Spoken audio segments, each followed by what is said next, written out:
Bueno, vamos ahora rápidamente con las otras unidades. La unidad número 2, elementos de las obligaciones, sujeto, objeto, vínculo jurídico y causa. Generalmente en el pizarrón lo solemos graficar, sujetos, objeto, vínculo jurídico y causa.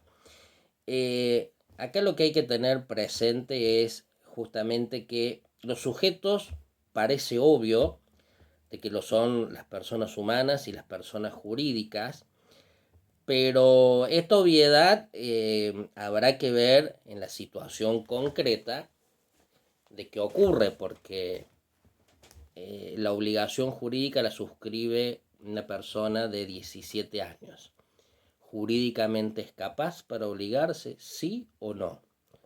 Pues en principio es un menor de edad, pero habrá que ver de qué tipo de relación jurídica estamos hablando, qué negocio jurídico estaba realizando, porque puede ser de que sea, y lo van a estudiar en contrato, sea un mandatario, y en realidad bajo la forma jurídica del mandato, el mandatario no necesariamente tiene que tener capacidad, el que tiene que tener capacidad es el mandante, eh, precisamente por las particularidades de esa relación jurídica contractual que es el mandato. Ahora, habrá que ver si aún siendo menor, incapaz, puede cumplir con ese acto requerido y demás. Digo porque por allí lo simplificamos diciendo, bueno, las personas humanas y las personas jurídicas. No es tan sencillo, habrá que ver, eh, por ejemplo, la persona jurídica, quien se presenta a suscribir. ¿Quién es? El presidente de la sociedad anónima, el socio gerente de la SRL, tiene facultades suficientes. ¿Qué dice el estatuto? ¿Está inscripta esa sociedad? Ustedes me dicen, bueno, pero eso lo vamos a estudiar en derecho societario. Sí, claro. Yo lo que estoy haciendo es tratar de resaltar la importancia de esto de los sujetos, porque el día de mañana, cuando tengamos que o cobrar un crédito o colaborar con un deudor a que cumpla con su obligación, tenemos que ver justamente a ver si desde el punto de vista procesal le llaman legitimación, si ese acreedor está legitimado como tal, si el deudor es un deudor o es obligado principal o es un tercero interesado o no interesado y demás. Hay situaciones particulares como por ejemplo los fideicomisos, las sociedades de hecho, no son técnicamente personas jurídicas, el fideicomiso en realidad sigue teniendo naturaleza contractual, sin embargo tiene número de quit, se inscribe en inspección de sociedades jurídicas y en la vida cotidiana, digamos, los fideicomisos intervienen en muchos negocios jurídicos, por supuesto que representado por lo que se denomina fiduciario, pero no es técnicamente ni persona jurídica ni persona humana y sin embargo es un sujeto del derecho que a nadie se le ha ocurrido discutirlo. Pero son de esas situaciones como por ejemplo decía también las sociedades de hecho, que también muchas actúan en el mundo real. Cuando uno va a algún bar, a algún lugar, o cuando podíamos ir, puede ver y a lo mejor el ticket dice Ana y Pedro, sociedad de hecho. Eh, Generalmente eran las que estaban constituidas antes de la unificación del Código Civil y Comercial. La naturaleza jurídica particular de ese tipo de sociedades ya lo van a analizar. Hay lo que se llama una sección cuarta en la ley de sociedades y demás, que es donde van todas aquellas que no tienen una tipificación específica. Lo que le quiero decir es simplemente con esto que cuando estudien las otras materias, complementar justamente y recordar de que de esos elementos esenciales de las obligaciones, el sujeto, que parece tan sencillo esto de que sea una persona o humana o jurídica, habrá que tener en cuenta todas esas vicisitudes para el momento de que, existiendo un conflicto, justamente tengamos que tomar una decisión sobre cómo pagar o quién pagar y quién percibir ese crédito. En cuanto al objeto, bueno, esto es repaso también de temas que ya han visto en otra materia correlativa, pero tener en cuenta acá que todo aquello que está fuera del comercio, por lo general lo está, y recalco, dijimos que íbamos a recalcar algunas cuestiones que entendíamos interesantes, generalmente está fuera del comercio por un acto humano, es decir, las plazas son plazas porque hay una ordenanza jurídica que así lo habilita, pero ¿podría comprar una plaza? Y la respuesta sería sí, siempre y cuando se desafecte jurídicamente de la función pública o de la finalidad pública que está cumpliendo, y por lo tanto, desafectado se va a poder comprar.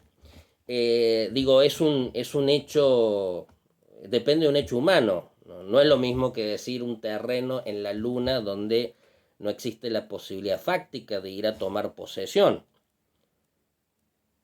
En cambio, en otras circunstancias, por ejemplo, hay calles de ciudades que han sido desafectadas como calle y se vendieron a los vecinos colindantes para que incrementen sus parcelas.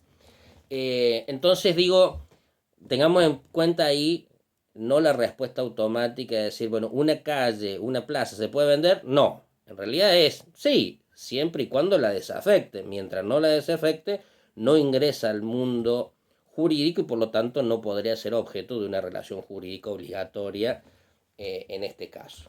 En cuanto al vínculo jurídico, justamente es básicamente la facultad del acreedor para exigir el cumplimiento forzoso de la obligación del deudor. Recuerden lo que decíamos en otra parte de que en realidad el mundo del derecho se cumple voluntaria y espontáneamente.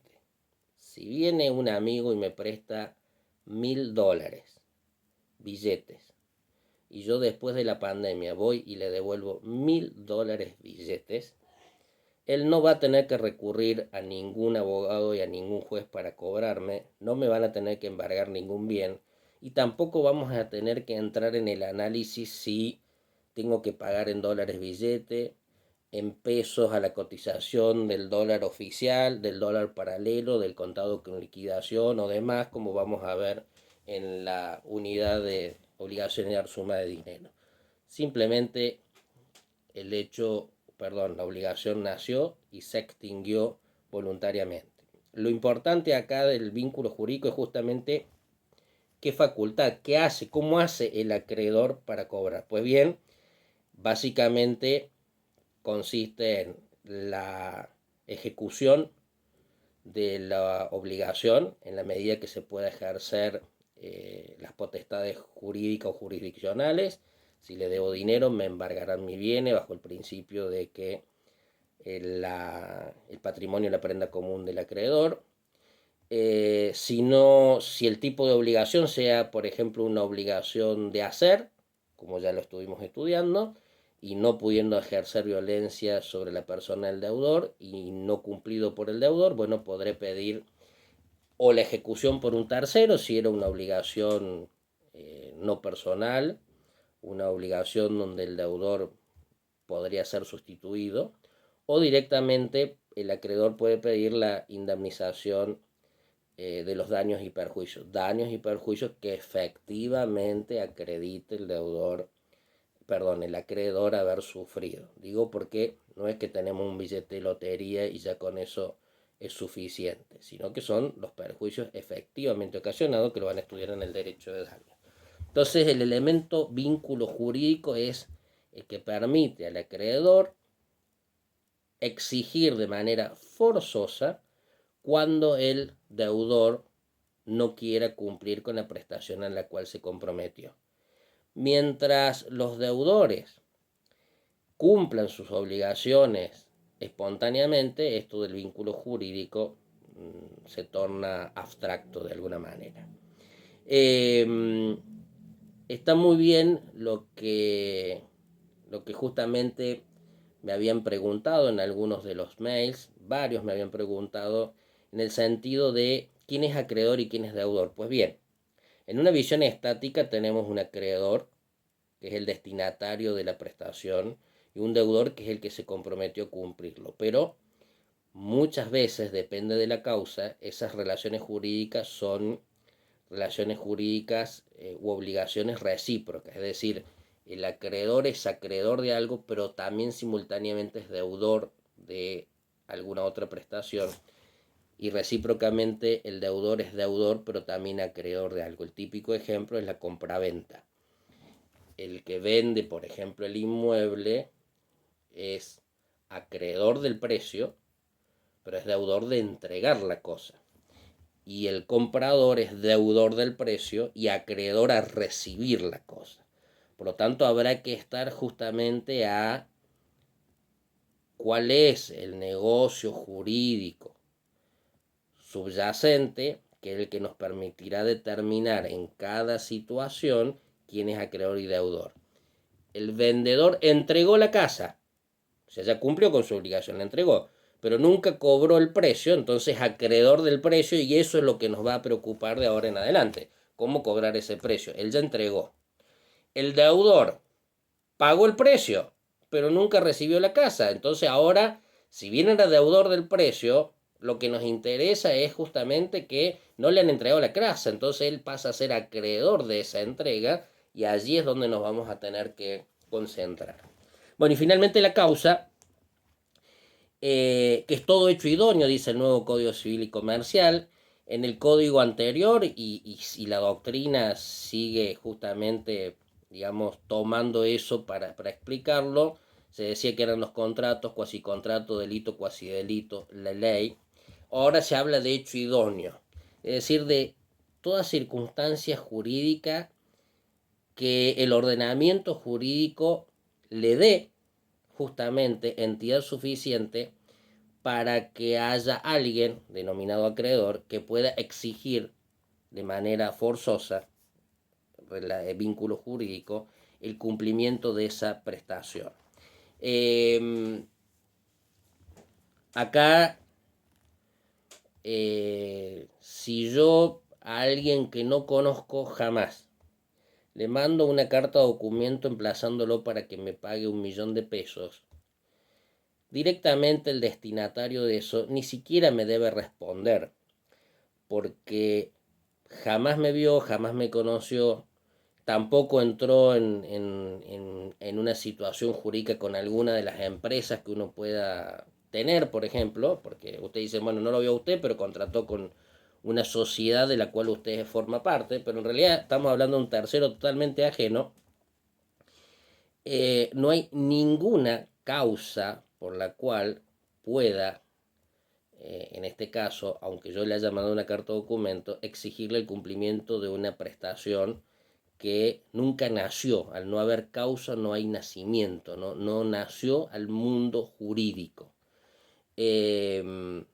Pero obviamente si deviene de un hecho que tenga relevancia jurídica, obviamente que allí sí habrá que analizar eh, esa relación jurídica y las consecuencias que eso traiga. Piensen ustedes, se me ocurre, cuando hablamos de un hecho idóneo es, por ejemplo, la misma ley. Llevemos, por ejemplo, el derecho tributario. A ver, y nosotros somos abogados, ejercemos la profesión, y nos llega una carta o documento de la AFIP diciendo que, mire, usted vende heladeras y por lo tanto nos está debiendo el IVA sobre la venta de las heladeras. Pues mire, me voy a quedar muy tranquilo porque yo realmente ejerzo la profesión, le vamos a decir a la AFIP, o directamente ni le vamos a contestar, y me quedo muy tranquilo porque yo ejerzo la profesión pero no vendo heladeras y no vendo ni siquiera nada parecido a una heladera, ¿sí? Por lo tanto, esto que parece tan obvio, muchas veces nos llegan ahora con esta hiperconectividad, nos llegan mails, nos llegan WhatsApp de distintas instituciones, empresas y demás, donde justamente van a la pesca de, de algún consumidor distraído, que termine aceptando algún bien o servicio que no quería hacerlo, y que justamente si llegamos a dar a aceptar, en principio estamos dándole una causa a esa empresa para que después nos haga un reclamo. Por ejemplo, el otro día buscando bibliografía me aparece una página de Estados Unidos que dice descargue gratuitamente. Y después a los 3-4 días dicen, bueno, es gratuito por X días. Después de eso le genera un cargo automático en su tarjeta de crédito de tanto dinero. Cuando uno lo advierte, puede justamente dejarlo sin efecto. Pero si uno no lo advierte y después lo ve directamente debitado en la cuenta de la tarjeta de crédito, bueno, allí sí habría en principio ya una causa, porque la empresa va a decir, yo le mandé el mail, usted utilizó, bajó la bibliografía, pasó el tiempo, usted no se negó y por lo tanto nosotros generamos el débito. Por supuesto que allí tenemos la ley de defensa del consumidor, que después vamos a comentar que dice un poco respecto de esto, desde ya que la ley de consumidor no admite justamente este tipo de débitos no consentidos, que ahí está el secreto. Si de alguna manera lo hemos consentido, vamos a estar con un problema porque hemos generado una causa de deber. O sea, empezamos a deber porque hemos aceptado esa causa. Lo que se me ocurre rescatar también de acá es el tema de las obligaciones abstractas. Ustedes van a estudiar todo lo que es el tema de títulos, valores, cheques, pagarés y demás. Pues bien, básicamente cuando lo estudien van a ver de que todos esos títulos, valores, cheques, pagaré, etcétera, de los 4 elementos esenciales que estamos analizando, tienen instrumentado, es decir, están expresados en su instrumento 3 de ellos, que son los sujetos, librador, beneficiario, el objeto, es decir, el monto, y el vínculo jurídico, que es justamente la fuerza legal que tiene ese instrumento mientras cumple con los requisitos legales de poder exigirse, pero no está expresada en esos títulos de crédito, títulos, valores, que es una denominación amplia, hay subcategorías, no está expresada la causa. Que no esté expresada no significa que no tenga causa. Nadie anda con una chequera en la peatonal regalando cheques o pagarés, sino que en realidad la causa no está expresada en ese título. Yo voy, compro una heladera y para pagar su precio emito un cheque. Me llevo la heladera a mi casa y yo dejé el cheque. En el cheque no dice que lo emití por una heladera. Justamente para que ese cheque se pueda transmitir sucesivamente, en cuanto lo permita el ordenamiento jurídico, y el último endosatario pueda presentarse al cobro.